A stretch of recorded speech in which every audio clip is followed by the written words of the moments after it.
ಏರಿಯಾಗೆ ಅಣ್ಣಮ್ಮನ ಕರೆಸ್ತಿರೋದಕ್ಕೆ preparation start ಆಯಿತು. ಆ ಪ್ರಿಪ್ರೇಷನಲ್ಲಿ ನಾವು ಭಾಗಿಯಾಗಿ ಪ್ರಿಪ್ರೇಷನ್ ಮುಗಿಸ್ಕೊಂಡು ಮನೆಗೆ ಹೋಗೋಷ್ಟು ತುಂಬ ಲೇಟು ಆಗಿತ್ತು. ತುಂಬ ಲೇಟ್ ಆಗಿದೆ ಅಂತ ತುಂಬ ಹೊತ್ತು ಮಲ್ಗೋನನ್ನೋ ಎಕ್ಸ್ಕ್ಯೂಸೇ ಇಲ್ಲ. ಯಾಕಂದರೆ ಇವತ್ತಿನಿಂದ ಟುಮ್ಗೆ ಸ್ಕೂಲ್ ಸ್ಟಾರ್ಟ್, ಅಂದರೆ 18ನೇ ತಾರೀಕು ಅವ್ನು ಸ್ಕೂಲ್ ಸ್ಟಾರ್ಟ್ ಆಗಿತ್ತು. ವಿಡಿಯೋ ತುಂಬ ಲೇಟ್. ಅವ್ನು ಸ್ಕೂಲ್ ಸ್ಟಾರ್ಟ್ ಆಯಿತು, ಸ್ಕೂಲು ಚೇಂಜ್ ಮಾಡಿ. ಸೊ ಹೋಗಿ ಫಸ್ಟ್ ಸ್ಕೂಲ್ಗೂ ಬಿಟ್ಟು ಬಂದಿದ್ದಾಯಿತು ಆ್ಯಸ್ ಯೂಶುವಲ್. ಅಲ್ಲಿಂದ ಬಂದ ನೆಕ್ಸ್ಟು ಏನು ಕೆಲಸ ಅಂದರೆ ಟೆರೆಸ್ ಕ್ಲೀನ್. ಯಾಕಂದರೆ ತುಂಬ ಮಳೆ ಇರೋದ್ರಿಂದ ಟೆರೆಸ್ ಮೇಲೆ ಗಲೀಜಿತ್ತು. ಟೆರೆಸ್ ಕ್ಲೀನ್ ಮಾಡಿ ಟಾಪ್ ವ್ಯೂ ಹಂಗೆ ನೋಡ್ಕೊಂಡು ಸ್ವಲ್ಪ ಹೊತ್ತು ಅಲ್ಲೇ ಟೈಮ್ ಪಾಸ್ ಮಾಡಿ. ಯಾಕಂದರೆ ಮಳೆ ಬಂದಿರಿಂದ ಎಲ್ಲಿ ನೋಡೋರು ಹಚ್ಚ ಹಸಿರು ಕಾಣ್ತಾಯಿತ್ತು, ತುಂಬ ಖುಷಿ ಆಗ್ತಾಯಿತ್ತು.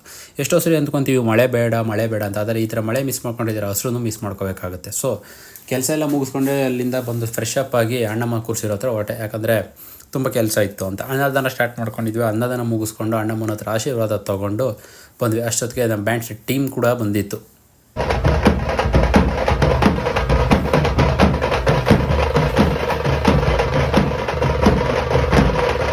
ಮುಗೀತು. ಸಾಯಂಕಾಲ ಎಲ್ಲ ಮುಗಿಸ್ಕೊಂಡು ಹೋಗಿ